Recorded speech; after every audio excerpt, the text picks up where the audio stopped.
d'abord, est-ce que vous pouvez nous expliquer en quoi consiste le métier de canut? Être canut, c'est quoi? Alors, le vrai nom des canuts, ce sont des maîtres ouvriers, tisseurs de fils d'or, d'argent et de soie. Voilà, ça c'est leur vrai nom. Et le nom de canut, on n'est pas tout à fait certain de son origine, mais ça viendrait de la canette. Ah, la canette étant cette petite bobine de bois qui se trouve dans la navette et autour duquel est enroulé le fil. Alors, le début du tissage de la soie à Lyon, parce qu'il faut commencer par là, c'est 1536.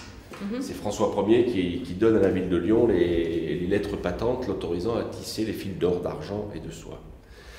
La particularité de cette activité, c'est que ce sont des personnes, les maîtres ouvriers que l'on va appeler canuts à partir des années 1830, au moment de la révolte des canuts, c'est qu'ils sont propriétaires de leur métier à tisser.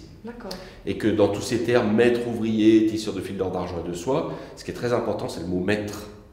Parce que les canuts, ce qui est véhiculé dans l'histoire et dans notre mémoire collective, c'est que ce sont des ouvriers. Alors que pas du tout.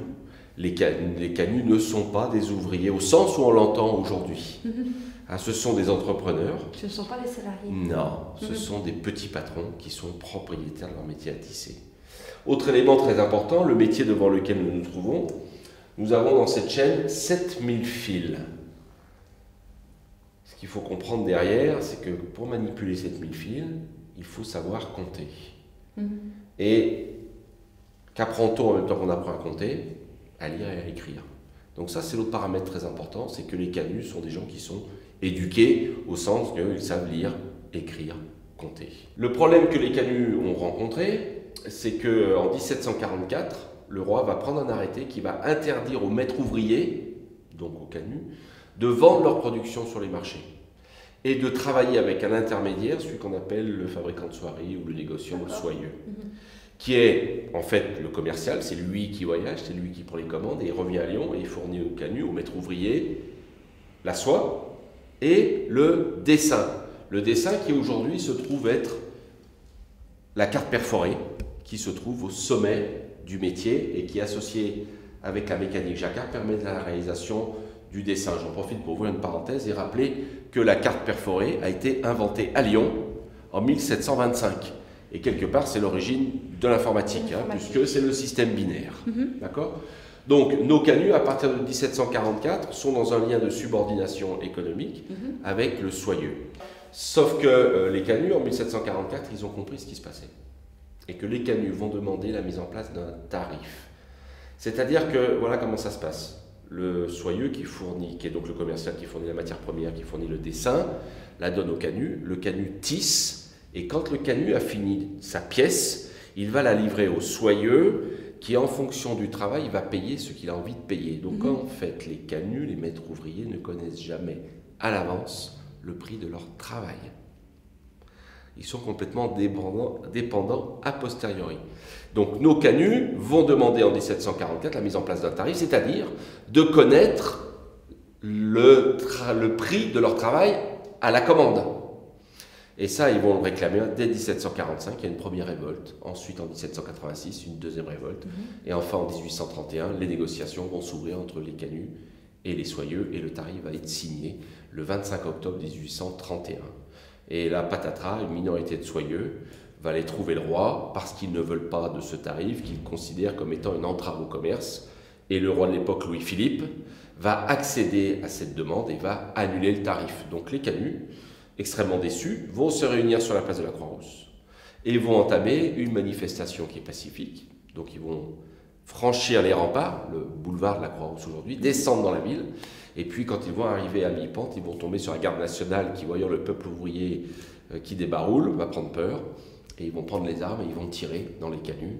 Il va y avoir 2 morts, et à ce moment-là, les canuts remontent dans les ateliers, prennent les armes, et c'est donc la révolte des canuts qui a lieu du 21 au 23 novembre 1831. Ce qui est intéressant, c'est que les canuts, pour obtenir les négociations sur le tarif, ils vont organiser des élections. Les canuts, qui sont à peu près, à cette époque, ils sont 8000 environ, ils organisent des élections pour désigner 80 représentants. Et les 80 représentants vont eux-mêmes désigner 20 représentants pour aller négocier auprès du préfet ce fameux tarif. Et le préfet va accéder à la demande des canuts, donc ça veut dire quoi? Ça veut dire que même l'État, même la force publique reconnaissait que cette demande est fondée et elle va obliger, cette force publique, les soyeux à faire la même chose, à désigner 20 représentants. Donc c'est aussi dans ce sens-là où c'est novateur, parce que c'est un souci de représentation, de représentativité. Et c'est donc, et c'est pour ça qu'elle est célèbre, la première révolte ouvrière de l'histoire. Parce que cette révolte pour le tarif, il ne faut pas oublier que le résultat, c'est qu'ils ne l'ont pas eu le tarif. Mais c'est la première fois que le peuple ouvrier s'est levé. Voilà ce qu'il demande. Donc il y a un souci de représentativité, il y a organisé, il y a aussi un souci de solidarité. Puisque les canuts ont créé dès 1828 la première société de devoir mutuel. Alors pour contourner le droit d'association qui n'existe pas à l'époque, ils vont se réunir par groupe de 20 et chaque groupe de 20 va élire un représentant. Et là aussi, ils vont se réunir par groupe de 20 et on a une structure pyramidale qui permettait de contourner le droit d'association. Mais pour être membre de ces sociétés de devoir mutuel, il y avait des règles qui étaient extrêmement strictes.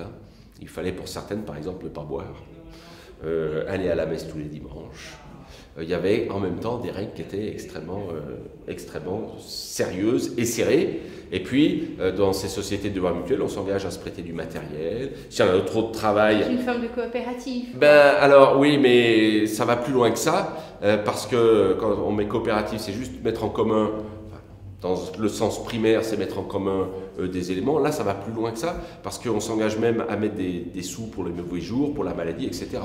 Donc non seulement on se prête du matériel, si on a des savoir-faire, on s'engage à les partager avec les membres de la société, et puis on met aussi un peu des petits sous pour faire un petit fonds de solidarité. Oui, d'accord. Donc il y a aussi ça. C'est que nous, à la Maison des Canuts, ce dont on veut parler, c'est évidemment de tissage, de belles soieries, de beaux tissus, de techniques, mais c'est aussi tout le volet social. Et là, qui est absolument extraordinaire. Il ne faut pas oublier non plus que les Canuts ont créé le premier journal ouvrier pérenne de l'histoire, qui s'appelle L'Écho de la Fabrique, et qui vient d'être mis en ligne, enfin il y a maintenant quelques années, par Ludovic Frobert de l'ENS. Et quand on lit ce journal, qui est un hebdomadaire, il y a une chose qui est absolument fantastique, c'est que c'est un vrai journal. Alors bien sûr, les idées qui circulent chez les Canuts à l'époque, c'est les idées de Proudhon, c'est les idées de Fourier, donc on dirait des idées socialisantes, mais surtout ce qui les préoccupe, c'est l'amélioration de la condition des travailleurs. À cette époque-là, je crois que Napoléon avait relancé l'industrie de la soie à Lyon en demandant aux Canuts d'habiller son armée, c'est ça, la Grande Armée? Alors, oui, ce qui se passe en fait, c'est que quand la Révolution arrive, bon, évidemment, catastrophe pour les Canuts, enfin pour les débouchés de la soierie lyonnaise, et Napoléon va comprendre que la soierie est un enjeu économique. Et donc il va passer de très grosses commandes, et notamment il va obliger à sa cour le port de soierie lyonnaise. Oui, il va obliger ses maréchaux, ses généraux, qu'il va récompenser avec des châteaux, avec des maisons, il va les obliger à les équiper avec des soieries lyonnaises.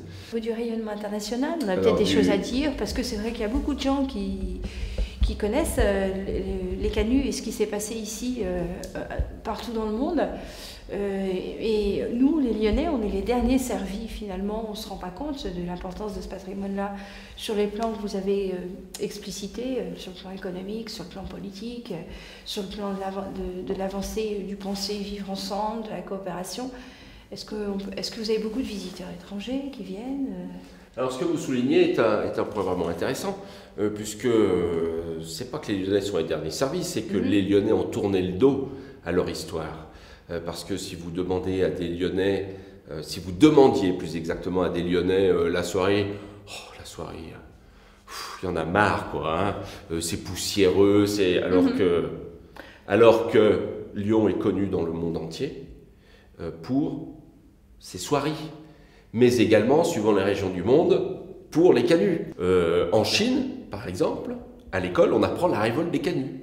Voilà, donc il faut distinguer, je pense, le rayonnement économique, là qui parle à l'hémisphère nord, hein, bien évidemment, toute l'Europe et l'Amérique du Nord, et puis après tout ce volet social des révoltes, là qui touche plus, on va dire, comme je l'ai dit, les pays de l'Europe de l'Est, entre guillemets. Oui, une forme internationale, ceux qui ont bien sûr, ceux qui se sont rangés, qui sont allés sur des idées ou dans des mouvements politiques plus orientés vers le socialisme, où ils ont appris, où ils connaissent cette révolte des Canuts. Mais en même temps, il est amusant de constater, il y a beaucoup de gens qui connaissent la devise des Canuts. Donc il faut que nous, Lyonnais, et c'est en train de se faire, on se réapproprie cette histoire pour la raconter, parce que d'abord elle est exceptionnelle, mais surtout parce qu'elle a des prolongements aujourd'hui. Puisque la région Rhône-Alpes, on est encore première région textile de France. Et 55% est exporté, quand même. Donc il y a encore une persistance de cette activité, et puis on ne peut pas passer sous le silence qu'il reste encore quand même deux sociétés qui travaillent sur des métiers comme ça, qui se trouvent à la Croix-Rousse, hein, c'est la société Prel et la société Tassinari et Châtel. Donc tout ça c'est loin d'être fini. Merci. Nous emplissons pauvres grands de la terre, et nos pauvres canuts sans bras on nous entend.